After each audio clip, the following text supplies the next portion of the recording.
প্রিয় শিক্ষার্থী, আসসালামু আলাইকুম। গাইডলাইন একাডেমির অনলাইন ক্লাসে তোমাদের স্বাগতম। আজকে আমরা ফিনান্সিয়াল ম্যানেজমেন্টের খুবই গুরুত্বপূর্ণ একটি চ্যাপ্টার ডিভিডেন্ড পলিসি নিয়ে ডিসকাস করব। তাহলে আমরা প্রথমেই জেনে নিই ডিভিডেন্ড পলিসি কি।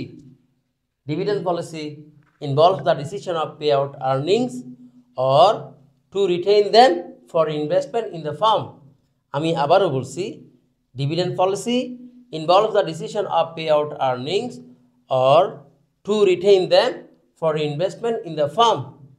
অর্থাৎ প্রতিষ্ঠানের নিট মুনাফা বন্টন অথবা সংরক্ষণের মাধ্যমে পুনঃবিনিয়োগের সিদ্ধান্তকে লভ্যাংশ নীতি বলে।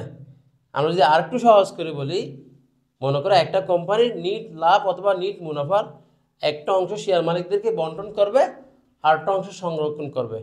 কেন সংরক্ষণ করবে? পুনঃবিনিয়োগের জন্য। এই সংক্রান্ত যত সিদ্ধান্ত সবগুলোকে বলা হচ্ছে লভ্যাংশ নীতি। এখন আমরা যদি একটা এক্সাম্পল দিই তাহলে ব্যাপারটা আরও ক্লিয়ার হয়ে যাবে।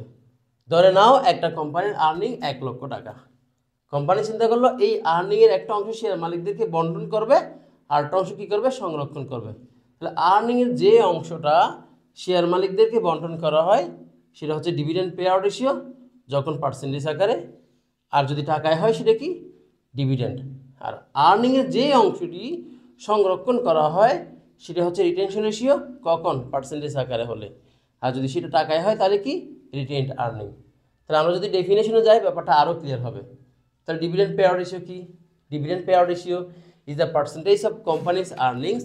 তাহলে ডিভিডেন্ড পে আউট রেশিও হচ্ছে কোম্পানির আর্নিংয়ের একটি percentage that is paid to the share holders, যেটি শেয়ার মালিকদেরকে কী করা হয়? পে করা হয়। আর রিটেনশন রেশিও কি? Retention ratio is the percentage of companies earnings that is retained for reinvestment. তাহলে রিটেনশন রেশিও হচ্ছে কোম্পানির আর্নিংয়ের একটি পার্সেন্টেজ যেটি সংরক্ষণ করা হয়, কেন? পুনঃবিনিয়োগের জন্য। তাহলে ডিভিডেন্ড পে আউট রেশিও এবং রিটেনশন রেশিও একটা আরটা কি? বিপরীত। এটা হচ্ছে শেয়ার মালিকদেরকে বন্টন করা হয়, আর এটা কি করা হয়? সংরক্ষণ করা হয়। আর দুটোই কী হবে? পার্সেন্টেজ আকারে হবে। এখন আমরা দেখব ডিভিডেন্ড কি। The part of the profit that is distributed among the share holders is called dividend. তাহলে লাভের অংশ যেটি শেয়ার মালিকদেরকে বন্টন করা হয় সেটিই ডিভিডেন্ড। আর রিটেনড আর্নিং কি? The part of the profit that is not distributed among the share holders is called retained earning. তা লাভের অংশ যেটি শেয়ার মালিকদেরকে বন্টন করা হয় না সেটা হচ্ছে রিটেনড আর্নিং। তাহলে ডিভিডেন্ড এবং রিটেনড আর্নিং একটার বিপরীত, দুইটাই কিসে হবে? টাকায় হবে। এখন আমরা দেখব মেথডস অফ ডিভিডেন্ড পলিসি। তাহলে ডিভিডেন্ড পলিসিতে কী কী মেথড আছে?